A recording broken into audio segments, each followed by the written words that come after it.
అన్నిటికంటే ముఖ్యమైన విషయం దాశరథిలో మనం గుర్తించాల్సిన విషయం, ఆయన గొప్ప పండితుడు. ఆయన పర్షియన్ సాహిత్యాన్ని చదివిన పద్ధతి, ఇంగ్లీష్ని చదివిన పద్ధతి,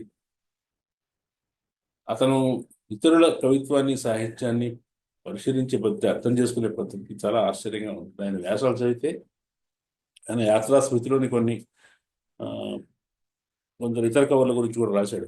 రాసిన వాటిని చదివితే, ఆయన అబ్జర్వేషన్స్ చూస్తే ఆయనలో గొప్ప విమర్శకుడు కూడా ఉన్నాడు. ఆ విమర్శ అనేది కేవలం పరిశీలన వచ్చే విమర్శ కాదు, పాండిత్యం వల్ల వచ్చే విమర్శ కూడా ఉంది. మామూలుగా సాధారణంగా ఆ సమయంలో మన తెలుగు సాహిత్యంలో ఆమ్, ఇంగ్లీష్ చదివిన వాళ్ళు ఉంటారు, తెలుగు చదువుకున్న వాళ్ళు ఉంటారు. కానీ పర్షియన్ సంప్రదాయాన్ని, ఉర్దూ లిటరేచర్ని చదువుకున్న వాళ్ళు, అక్కడి నుంచి సాహిత్యాన్ని సుసంపన్నం చేసిన వాళ్ళు తక్కువ ఉంటారు. మనం ఎప్పుడు కూడా భారత్ మన కవిత్వమైన ప్రభావాలు ఏంటి అంటే పాశ్చాత్య ప్రభావాలు చూస్తాం. గురజాడ అప్పారావు మీద పాశ్చాత్య ప్రభావం ఉంది, బెంగాలీ ప్రభావం ఉంది. మరి తెలుగులో, మరి తెలంగాణలో మొదటి కథకుల్లో ఒకరైన మాడవాడ హనుమంతరావు మీద ఏ ప్రభావం ఉంది?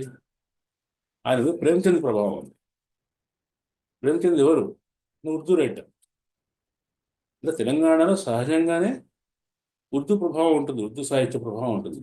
ఇంకొంచెం పాత జనరేషన్ అయితే కాస్త చదువుకున్న వాడైతే పర్షియన్ సాహిత్య ప్రభావం ఉంటుంది. కాబట్టి ఆ ప్రత్యేకత, ఆ తెలంగాణకు సంబంధించిన పరిమళం అనేది ఆయన సాహిత్య జీవితంలో ఆశాంతం ఆయన ప్రత్యేకంగా నిలిపింది.